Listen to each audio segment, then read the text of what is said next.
Hey guys, welcome back to another lesson.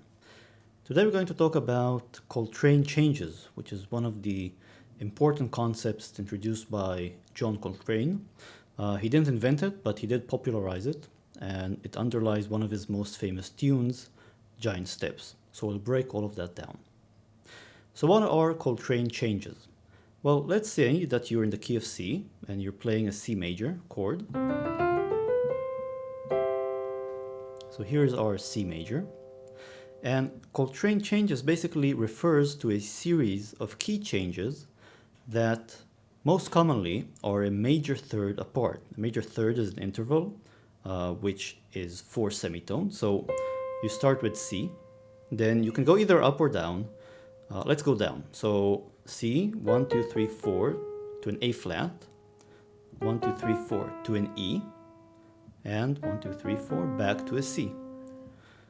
We could have gone up as well, but basically we will change from a C major to an A flat major to an E major to a C major. And that's in essence the idea behind Coltrane changes. Now, of course, when you're playing jazz, you're going to play these chords with higher degrees, so sevenths and ninths, and it might sound something like this.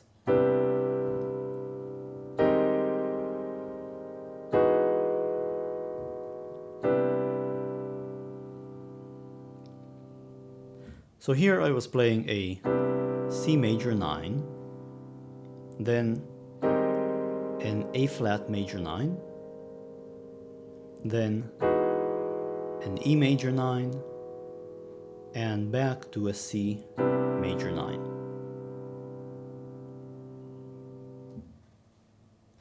Now, we can complicate this one step further by adding the so-called secondary dominants. So let's say you are in some key, let's say key of C major, and you want to resolve to a C, so most commonly you will preface it by the dominant degree of the scale, which would be a G. So you'd play a G7 to a C major. And if you're doing jazz, it will always be, higher tension, so G dominant 7 to a C major 9, and you can do this with each of the keys. So the secondary dominant of C is G. For A flat major, the secondary dominant is an E flat dominant 7. So E flat dominant 7 to an A flat major 7. For E, the secondary dominant is a B dominant 7. And when we go back to C major, it's going to be again a G dominant 7 to a C major 7. So basically, we're playing, well, let's say we start from a C major 7, E flat dominant 7, A flat major 7, B dominant 7, E major 7, G dominant 7, C major 7. Now, of course, again, when you're actually playing, you'll use voicings that are a bit more interesting than the ones I've shown. So, it might do something like start from your C and then do. So I'm playing. This is basically an E flat 13th to an A flat major 9. You can do a similar thing for the B 13 to the E major 9. And let's do the same G 13 to C major 9. Put together.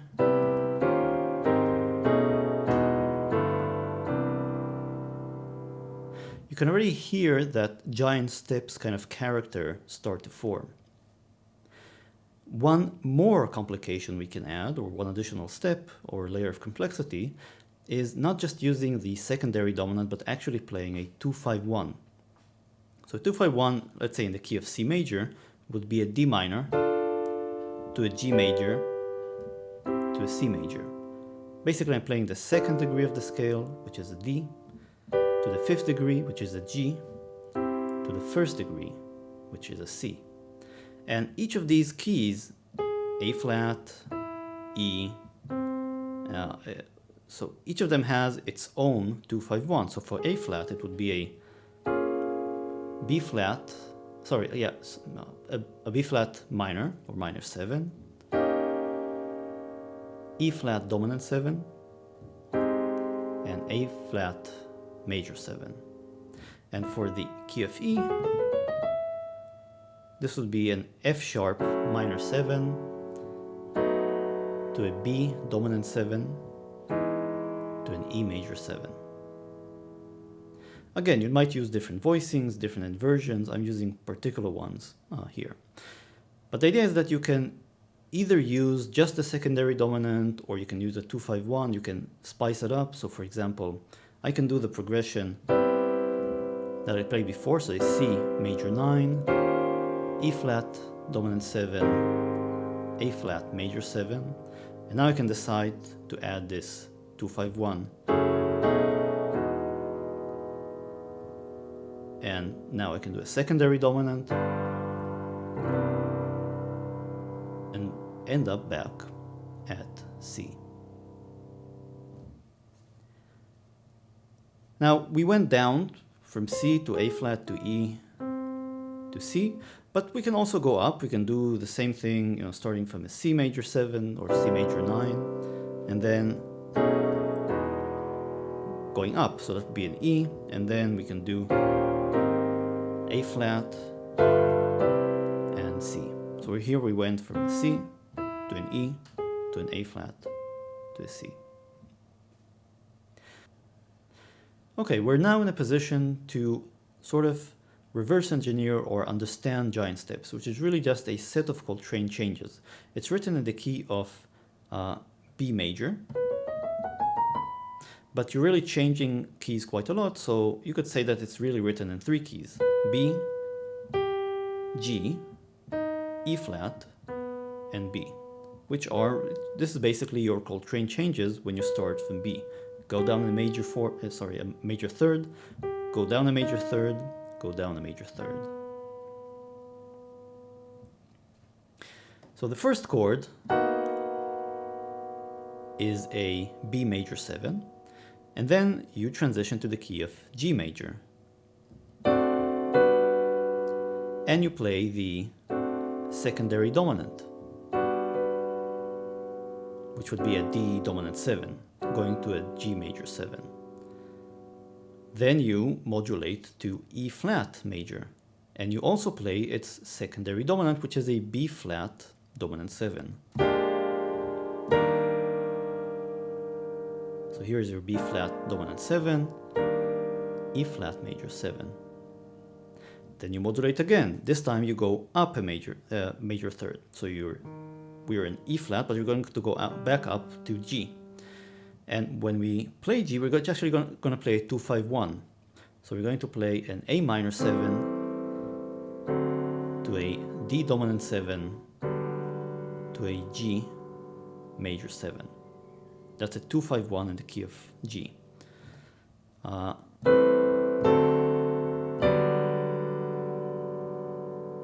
So really, to put it all together,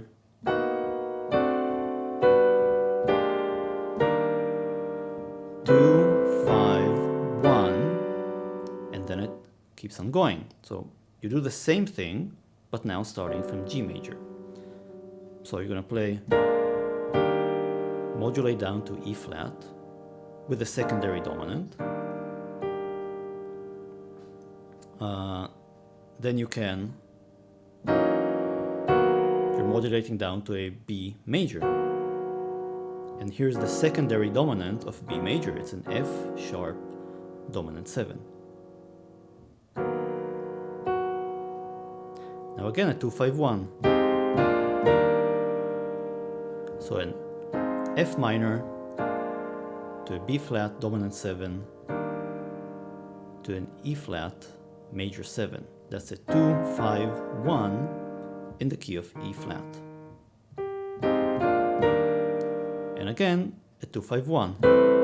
1. So see, now we went from E flat to G with this 2-5-1. So really, if you just look at the chords that are on the screen, you'll immediately see that really all John Coltrane is doing is modulating in major thirds between the different keys. And that's really, quote unquote, if to put it simplistically, all that's behind Giant Steps. Of course, it has a fairly brilliant melody and some pretty amazing solos by John Coltrane. But harmonically, this is really all that's behind it. Now, a few words of warning and maybe a few ideas to think about. First of all, the changes that we've discussed were in major thirds. So we went from, let's say, a C to an A flat to an E to a C. But you can do or use other intervals. For example, you can use a minor third. So you would go from a C to an A to an F sharp to an E flat to a C. So it's more changes. And this would be a minor Coltrane change. It's not used as often, but you'll find it here and there. And you should definitely experiment with it. Now, interestingly, John Coltrane came up with these ideas. He was a fairly deep thinker about harmony and jazz and so on. He was kind of attracted to the idea of movement or key change in thirds just because he was a fairly religious person, and the number 3 has religious meaning. It appears a lot on the Bible and so on. But really towards the end of his, well, maybe not even the end of his career, but at some point, he was kind of, after exploring this idea, he kind of became disenchanted with it. He felt like it really didn't advance jazz music anywhere, or it really wasn't going anywhere. And instead of very fast chord changes, he ended up sort of experimenting a lot on vamping, which is kind of having just a limited set of chords and soloing over them. And the complexity there comes from the use of various modes and scales and so on. So he kind of toned down the harmony or the harmonic complexity and focused more on the melodic complexity. So I know it's very tempting to sort of cram as many chord changes to your music and songs and so on, and just kind of, because it makes it sound kind of sophisticated, but also try to think about the musicality of using them. Do you really need so many chord changes? Are they really contributing to the music or not? So something to think about, definitely if John Coltrane himself thought about it and arrived at mixed conclusions. That's it. I hope you've learned something interesting, and I'll see you next time.